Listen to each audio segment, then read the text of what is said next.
Good. Hello. Good morning. Morning. Yeah, thank you. How are you?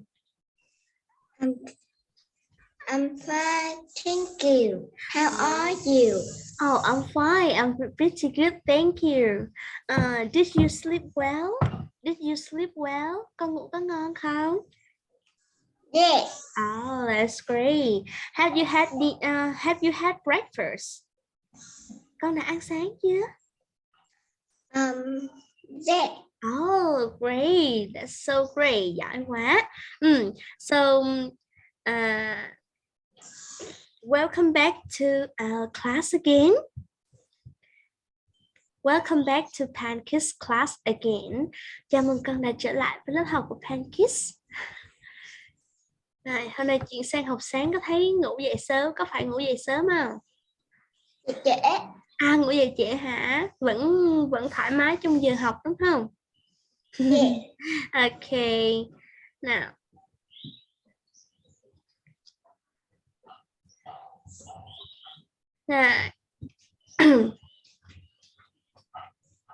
Before studying, we are gonna listen to the song about a good morning song. Okay, to start, before we start, trước khi chúng ta vào bài học ngày hôm nay, chúng ta sẽ nghe một bài học về chào buổi sáng.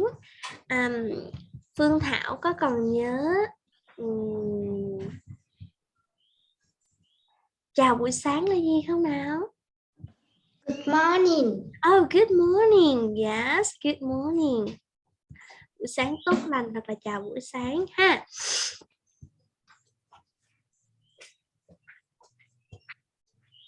So here, now listen to the song.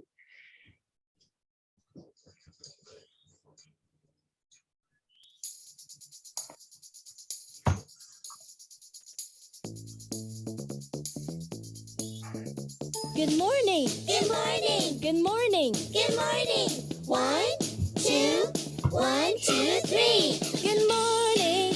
Good Morning. morning. Hello, and how are you? How are you? Early in How are the you? morning, I say good, Good morning. morning. Hello, and Hello. how are you? Good morning.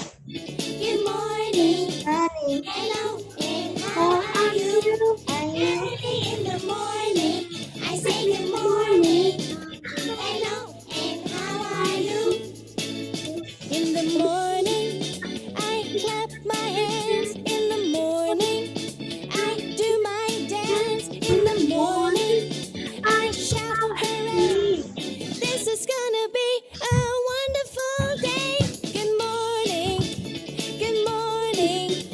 Hello, and how are you? Early in the morning, I say good morning. Hello, and how are you? You. Good morning, good Good morning. morning. Hello, and how are you? Early in the morning, I say good morning. Hello, and how are you? In the morning, I clap my hands. In the morning, I Nước cho do vô my luôn nha. dance. In the morning, I shout hooray.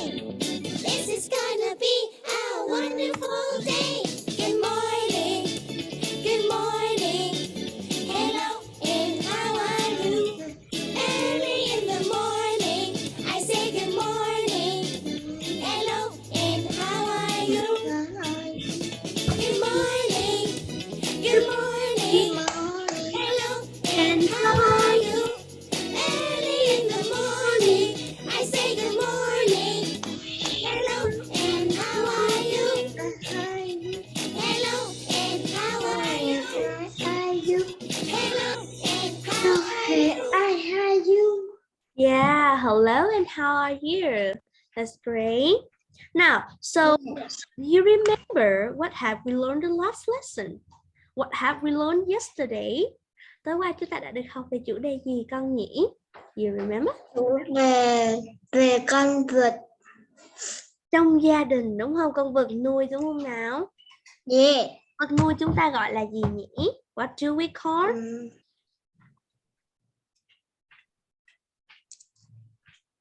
That is farm animal. Farm animal. Very good. So, do you know the farm animal? Can you say? House. Goose, cow, Pig. pig, good. Duck. Duck, good. Dog. Dog, great. Cat. Cat, that's nice. Any other one? Rồi. How. Horse, is that a horse? Con ngựa đúng không ạ? Horse, Con yes. ngựa nói rồi. Yes. Bò là cow. Cow. Cow. Yes. Rồi. Cow. Con gà mái sẽ là Hen. yes, hen. Very good. Any other one? Yeah. Yes, any other one? Còn gì nữa không nào? No. No. Okay. Great. Okay, so in the farm animal, the first those animal we see that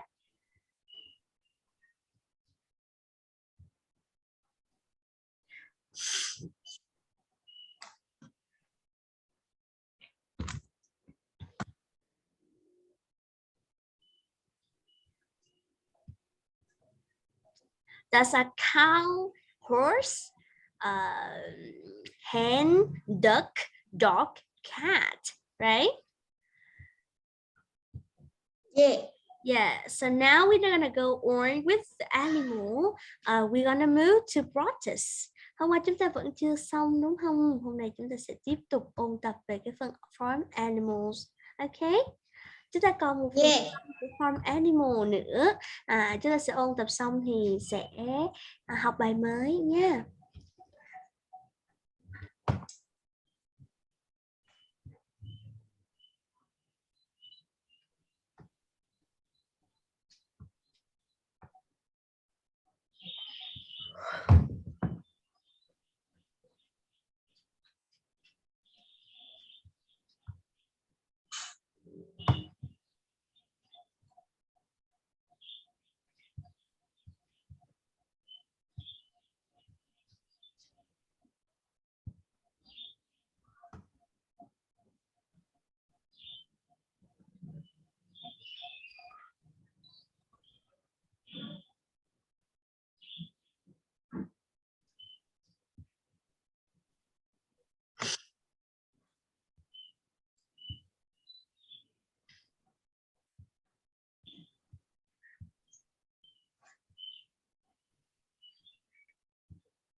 Cat, cow, duck, pig, hen.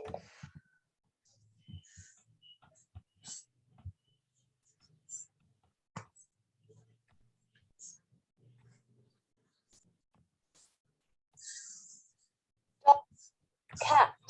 Oh, we have done the lesson yesterday. Hôm qua chúng ta đã xong cái lesson 1 rồi đúng không? Today we're gonna move to lesson 2. Hôm nay chúng ta sẽ đi vào lesson 2 thôi ha. Okay. Now, so let's go on. Before the lesson, we're gonna listen to the song about the farm animals. Hôm nay chúng ta sẽ tiếp tục đi vào phần song animals con ha. Một bài hát về song animal. Okay.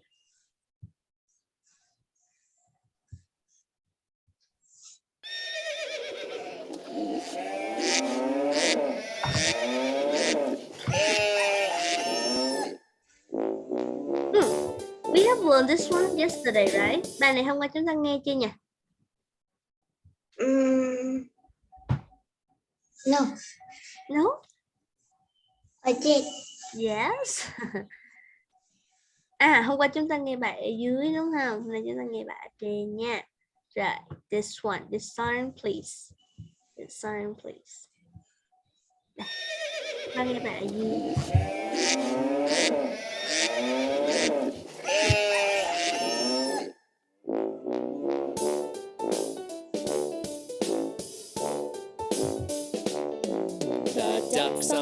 farm say quack, quack, quack. Quack, quack, quack, quack, quack, quack, quack. Pigs on the farm say squeak, squeak, Squeak, squeak. squeak, squeak, squeak. The chickens on the farm say cluck, cluck, cluck. Quack, squeak, cluck.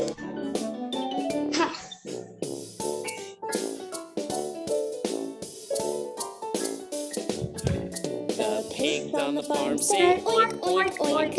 Oi, oi, oi, oi. The goats on the farm say meh, meh, meh. The sheep on the farm say baa, baa, baa. Oink, meh, Oi, baa. kè.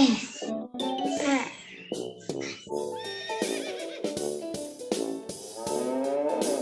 The horses on the farm say neigh, neigh, neigh.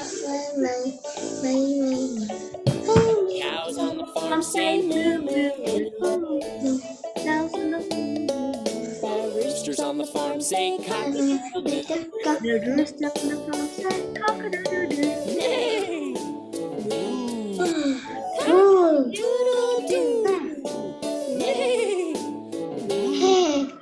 cock-a-doodle-doo. Let's try it a little faster. The ducks on the farm say quack, quack, quack. The ducks on the farm say quack, quack, quack. The mice on the farm say squeak, squeak, squeak. The mice on the farm say squeak, squeak, squeak. The chickens on the farm say cluck, cluck, cluck. The chicken on the farm say cluck, cluck, cluck. Quack, squeak, cluck. Okay, a little faster. The pigs on the farm say oink, oink, oink. The pigs on the farm say oink, oink, oink. The goats on the farm say meh, meh, meh. The goats on the farm say meh, meh, The meh. sheep on the farm say ba, ba, ba. The sheep on the farm say ba, ba, ba. Oink, meh, Oi, ba. nè. Okay, super fast. The horses on the farm say neigh, neigh, neigh. The horses on the farm say The cows on the farm say moo, moo, moo. the cows on the farm say moo, moo, moo. The roosters on the farm say cock-a-doodle-doo. The roosters on the farm say cock-a-doodle-doo. Neigh, moo, cock-a-doodle-doo. Neigh, moo, cock-a-doodle-doo.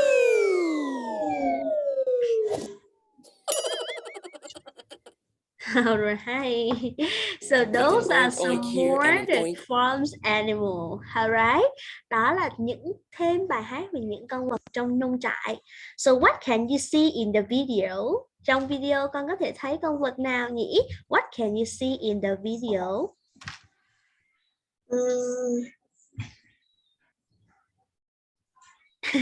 Con vật gì nhỉ? Pig. Pig, good. Goose. Goose. Duck, Duck. duck. Horse, Horse. goose, Goose. house, Cow. chicken, and rooster. Is that right? Rooster. Yeah. Mice là con chuột nữa nè ha. Okay. Yes, mice. Now let's go on. Let's go on. Chúng ta sẽ tiếp tục bài học ngày hôm nay ha.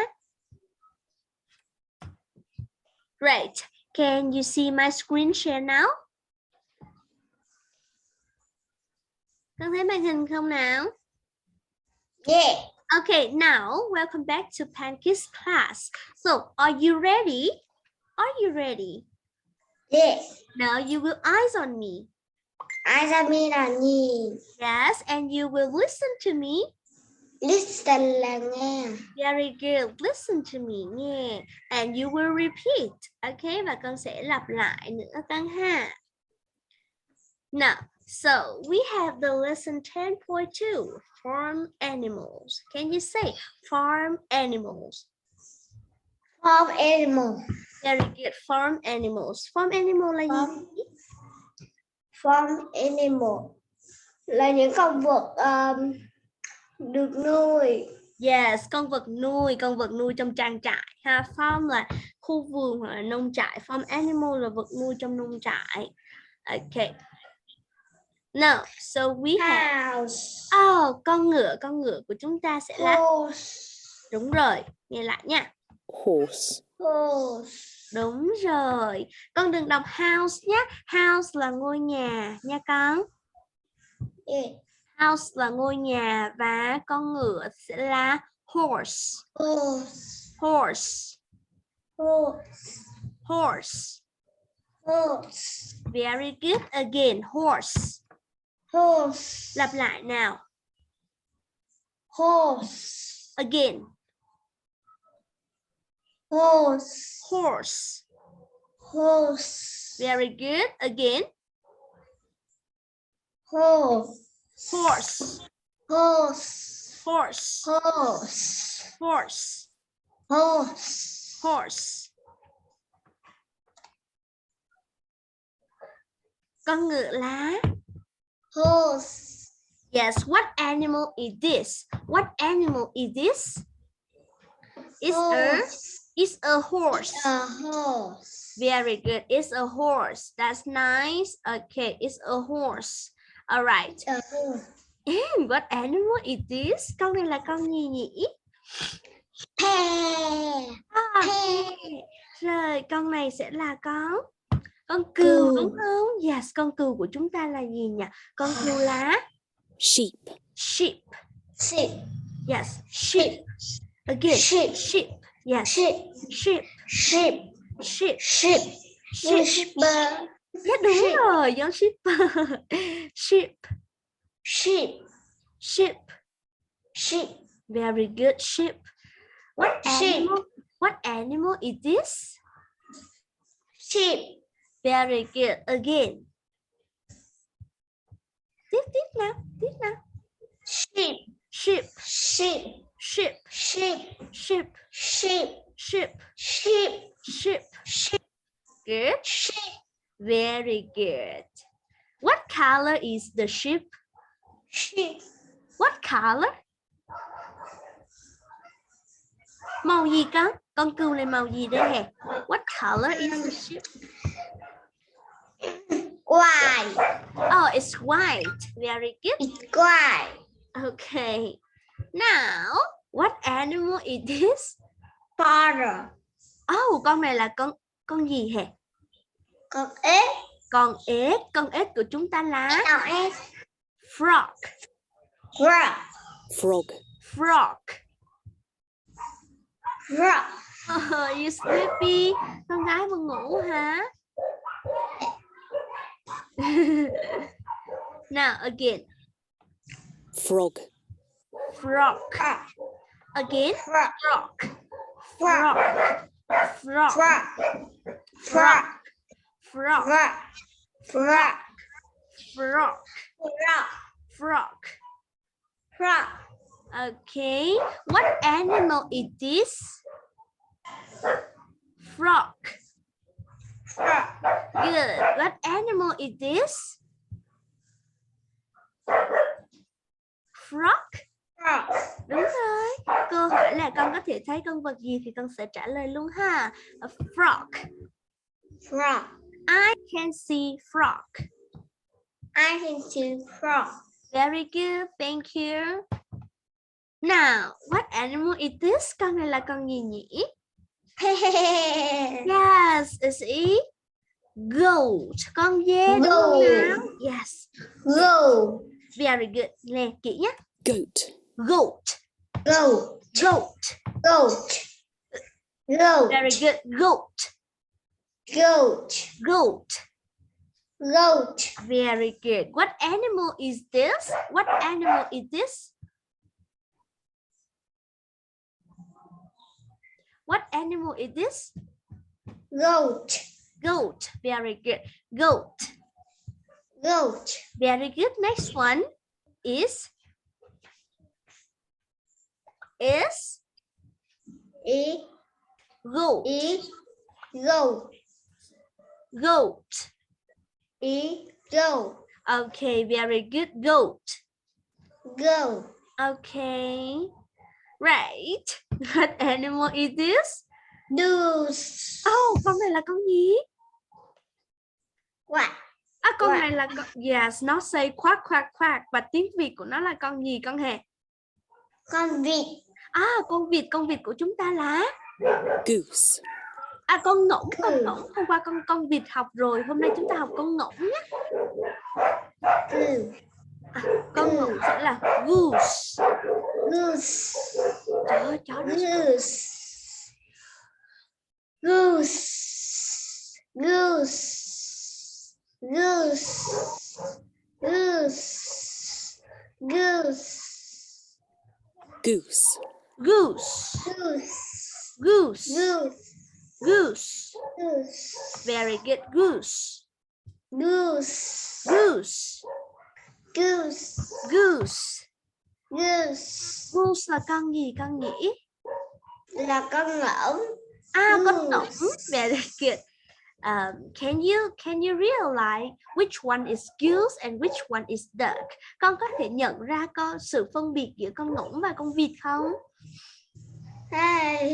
Con vịt thì cổ ngắn, con ngỗng thì cổ dài. Oh, very good. Giỏi quá. Và một điều hơn nữa là con ngỗng thì nó sẽ to hơn con vịt, có thể là gấp đôi ha. Yeah. Và quả trứng của con ngỗng thì như thế nào so với trứng của con vịt, con biết không? To. Yes, to hơn. It's bigger, right? Con coi câu chuyện rồi, con coi câu chuyện ngỗng rồi. Con coi câu chuyện quả trứng ngỗng rồi đúng không? Yeah. Okay, that's great. Okay, so this either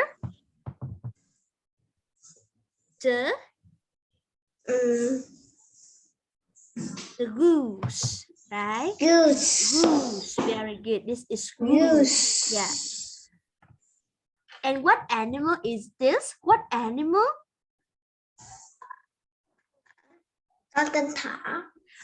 Con thỏ là Rabbit. rabbit. Rabbit. Yes, rabbit. Yes, that's Rabbit. it. Yes, rabbit. Rabbit.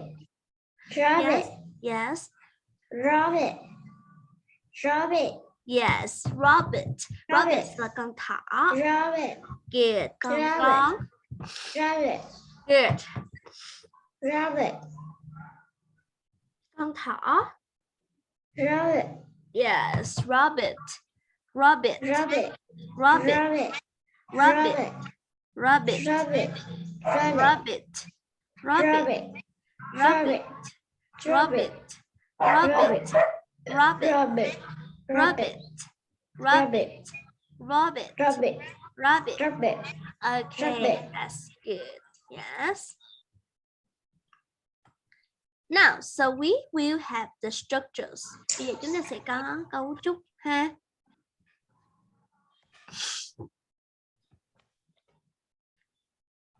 Okay, now, what animal do you like? What animal do you like? Là cấu trúc này có nghĩa là cái con vật mà bạn yêu thích là con vật gì ha? What animal do you like? What animal do you like?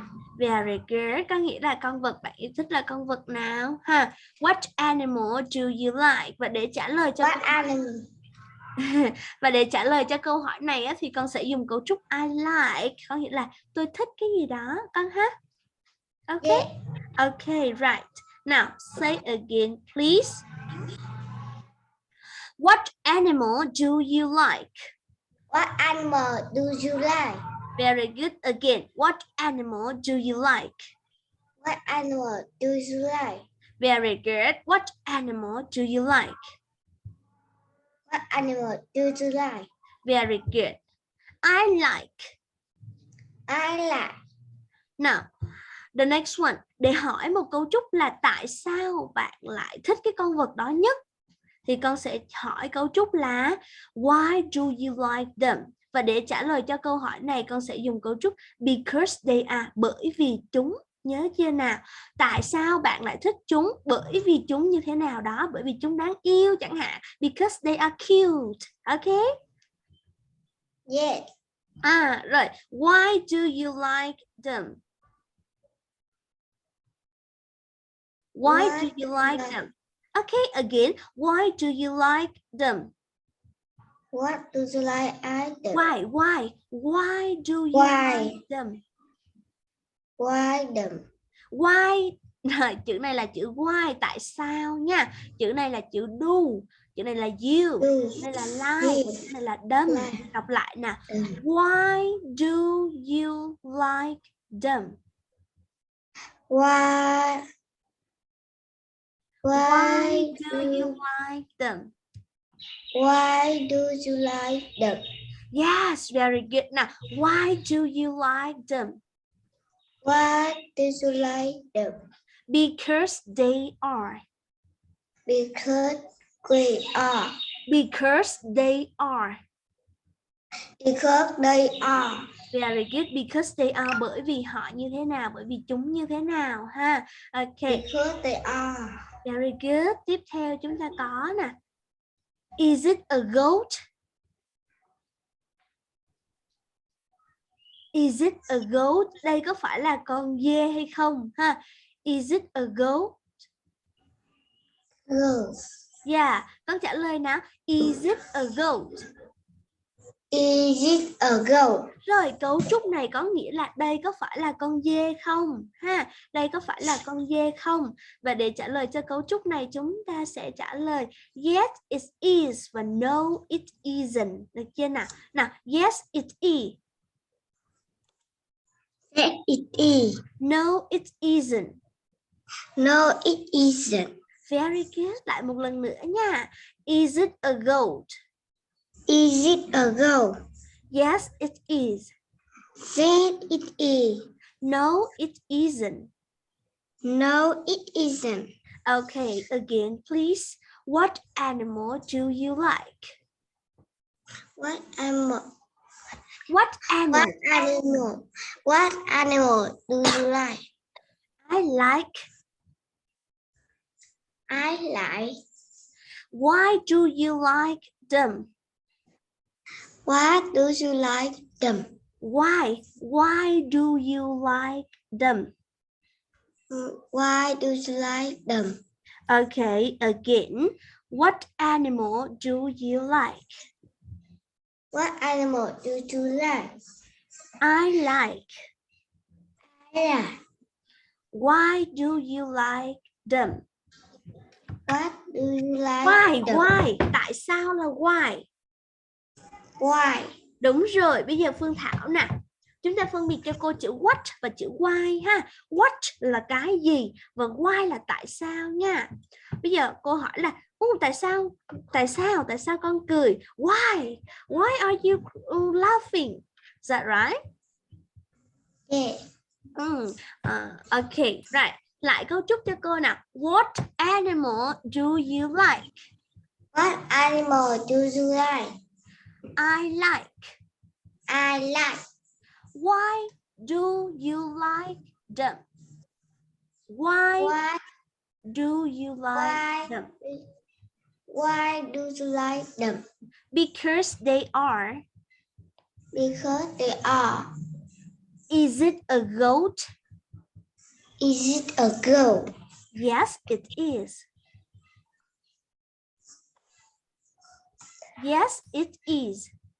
Yes, it is. No, it isn't. No, it isn't. Okay, very good. Okay. Okay, now you write, then you spell the word for me, please. Con sẽ viết tên của con vật nha. Và sau đó là đánh vần cái chữ cái nha. Nhanh nào.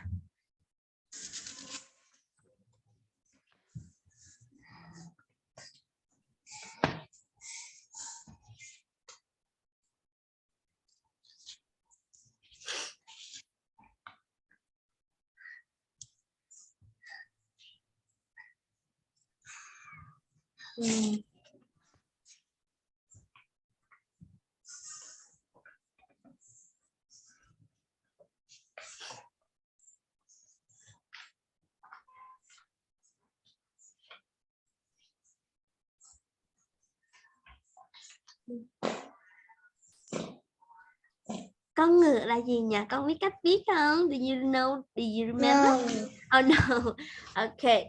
Again. Rồi, viết từ còn thiếu, cái này dễ hơn nè. It's easier. Cái này dễ hơn đúng không?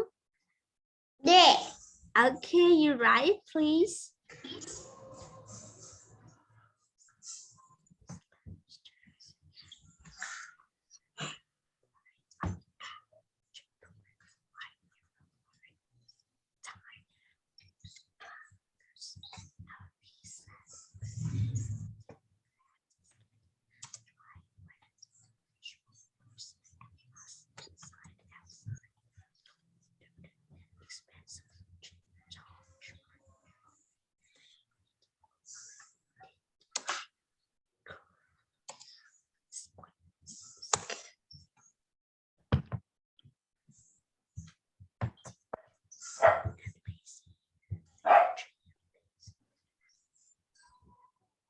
Good.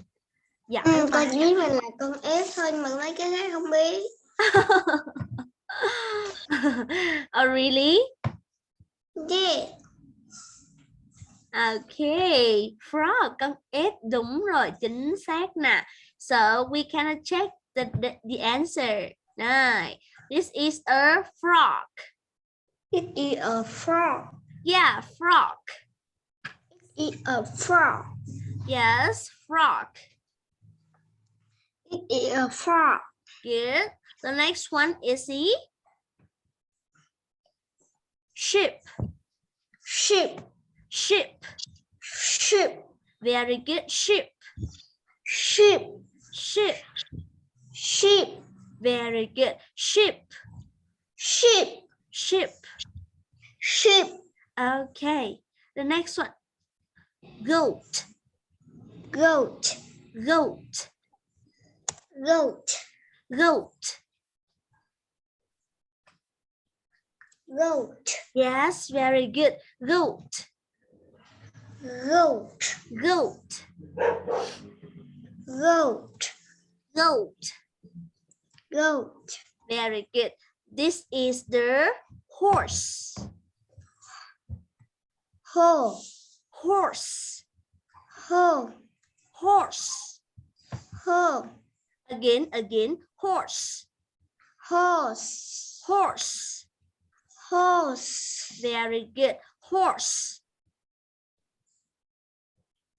Again, now lại nào. Horse. Horse. Horse. Horse. Again. Horse.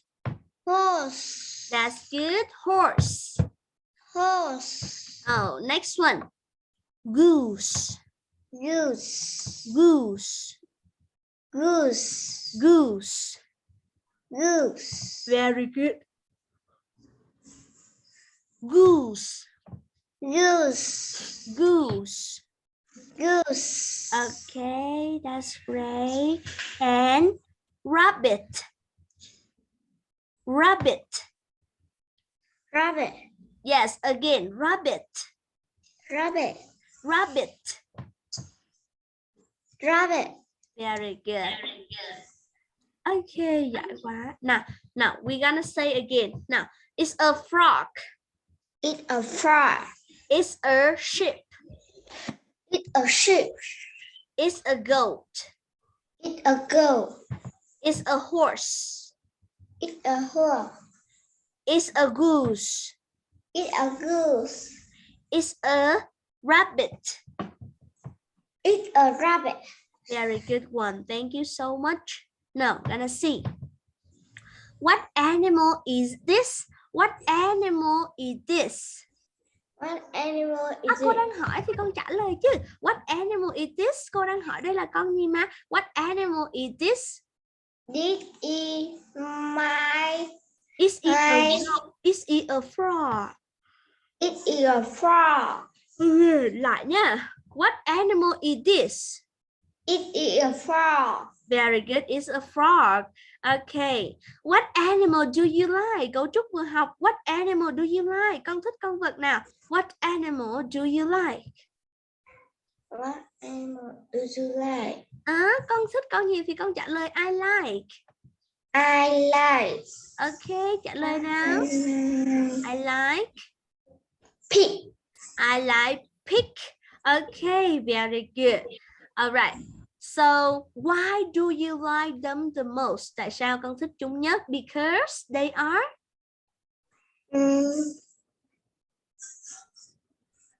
Because they are.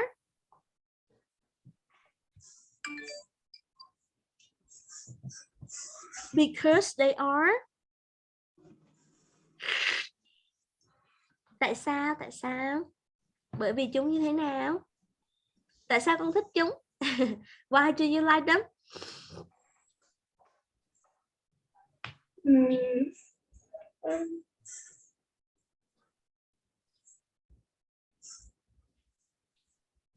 Why?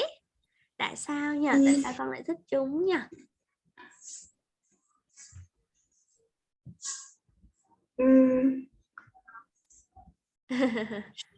Because they are.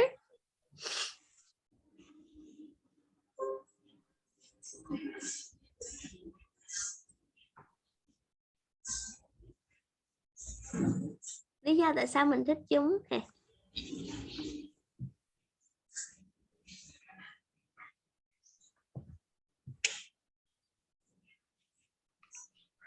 Why do you like them? Tại sao con thích chúng?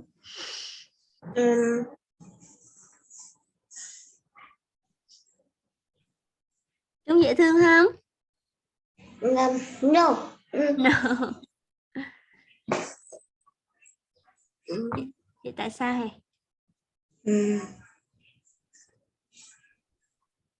Tại vì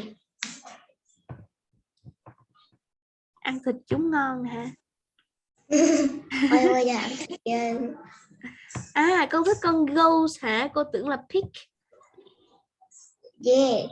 Con thích con dê. Because they are cute. Có dễ thương không? Yeah. Because they are cute. Cute. Yeah, can you say again? Because they are cute. Because they are cute. Very good. All right. So, is it a duck? Is it a duck? Is it a duck? No. Cô đang hỏi con mà đây có phải là con vịt hay không đó? Is it a duck?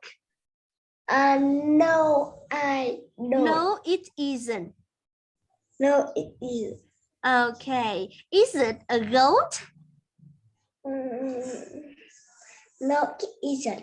Is it a sheep? No, it isn't. Is it a sheep? Yes, it is. Very good. Giỏi quá. Excellent. Xuất sắc luôn. Nào, again. Một lần nữa nha. Một lần nữa nào con. It's a. Đọc lại. This is. Frog. Frog. Good. This is. Sheep. Sheep. Good. This is. Goat. Good. This is. Horse. Horse. Good. And this is.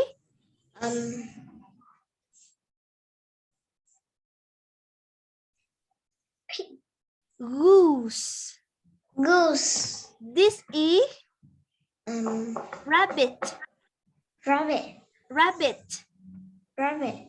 Okay, very good. All right. Look, they're moving. Now, so is a frog. It's a frog. Is a frog. It's a frog. Very good. Is a frog là đây là một con ếch. Và nhiều con ếch thì chúng ta dùng cấu trúc they are frog. Ok không nào? They are frog. Very good. Rồi lại cho cô nha. Is a frog. It's a frog. They are frogs. They are frog. Very good. Is a frog. It's a frog. They are frog. They are frog. Is a frog. It's a frog. They are frogs. They are frog. Is a frog. It's a frog. They are frogs. They are frog. Very good. Okay. Nhớ nha, số ít thì chúng ta không có S con ha. Và số nhiều thì chúng ta sẽ có S. Được không nào? Yeah. Ok, rồi. Frog không có s thì sẽ Frog. bằng là một con ha. Và frogs có s thì sẽ bằng 2 đến 3 con, nhiều con trở lên. Và từ 2 con trở lên đã là số nhiều rồi con ha. Từ 2 con trở lên là số nhiều. Và một con sẽ là không có s và nhiều con thì sẽ là có s, được chưa nào? Yeah. Right. Rồi, tương tự luôn ha, chúng ta có là con dê chẳng hạn, một con dê và nhiều con dê, số nhiều thì chúng ta thêm s nhé. Đối với con ngựa cũng vậy, con mèo cũng vậy, cho nên mình hiểu không?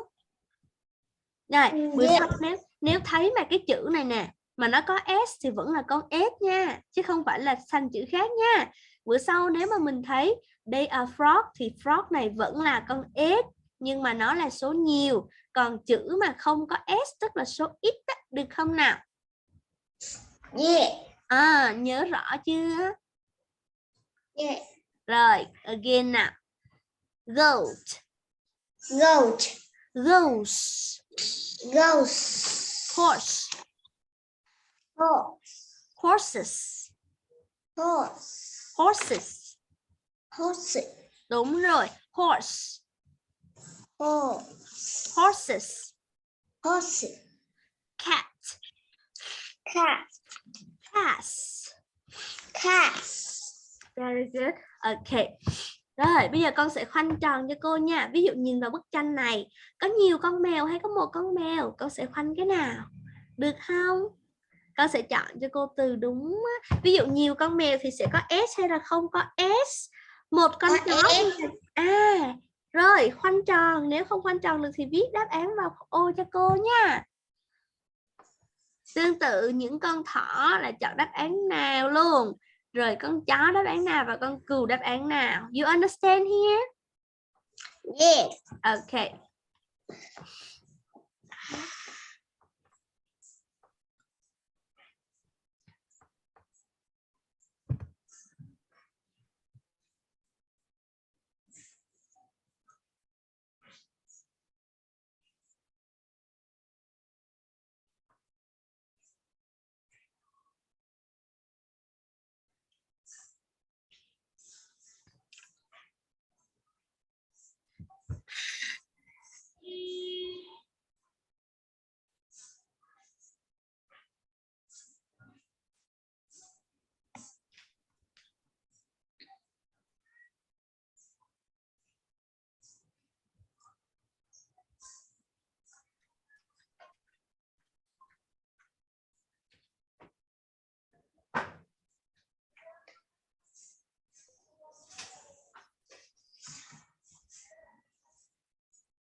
Okay, you choose it.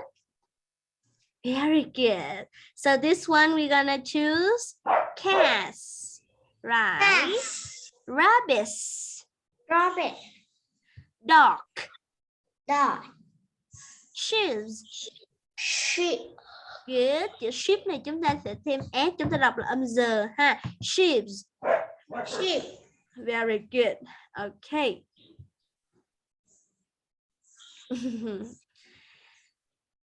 We're gonna play a small game. You pick the fruit.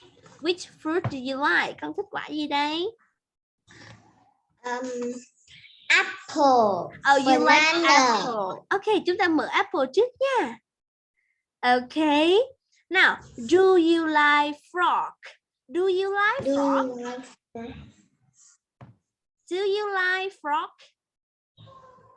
Do you like frog? Câu hỏi này là gì? Con có thích con ếch không? Do you like frog? I like. No. No. No, it isn't. No, I don't. No, I don't. Very good. Now, what does the frog say? Con frog kêu như thế nào nhỉ? What does the frog Frog. say? Frog. Frog. Oh, okay. Frog, frog, frog. Good. Now, we will open the banana. Okay. Banana. Yes. Now, what animal is it? What animal is it? Yeah, con này là con gì?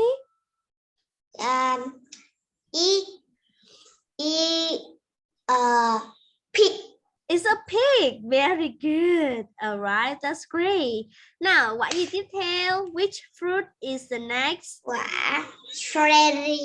A cherry. A cherry. Good. Cherry. Now, is it a duck? Is it a duck? Đây có phải là con gà, con vịt không? Is it a duck? No, I don't. No, it isn't. No, it isn't. Okay, so if not, so what animal is this? Nếu không thì con này là con gì nhỉ? What animal? Hen. It's a hen. Very good. It's a hen. All right. What is the next fruit? Quả lê. Quả lê. It's a pear, đúng không nào? Pear. What animal are they? What animal are they? What animal are they? Yes. Chúng là con gì con? Con gì đây? Chúng là. What animal are they? They are.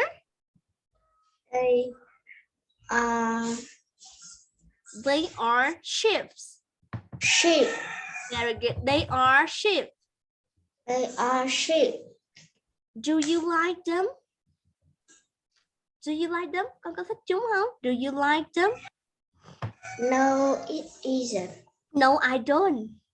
No, I don't. Rồi, cấu trúc của cô là do you like mà, đúng không? Nếu con không thích thì con dùng cấu trúc là no, I don't. Đúng không nào? Okay. Okay, very good. Again, the next one. Tiếp theo hè, chúng ta sẽ có là quả nho. Chúng ta mở quả nho, quả dâu hay cam nào? Orange, red or strawberry? Pink. Strawberry? A purple. A purple one. Okay, so the next one. Are they frog? Are they frog? Are they frog? Họ có phải là con ếch không? Đây có phải là con ếch không? Are they frog? No, it isn't. No, they aren't. No, they aren't. Very good. So what animal are they? Vậy chúng là con gì? What animal are they? They are.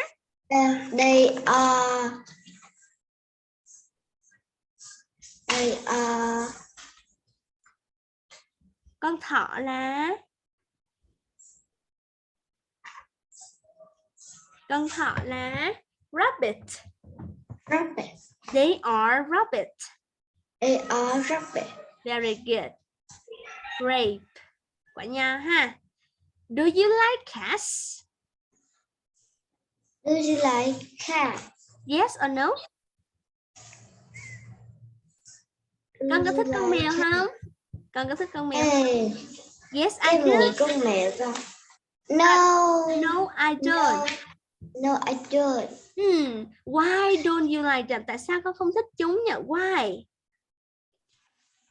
Tại vì á, mỗi khi nuôi chúng á, con á, có bữa con đến á, cô của con á, mà cô đó quá trời mèo á, mà con ở trong đó con không thở được.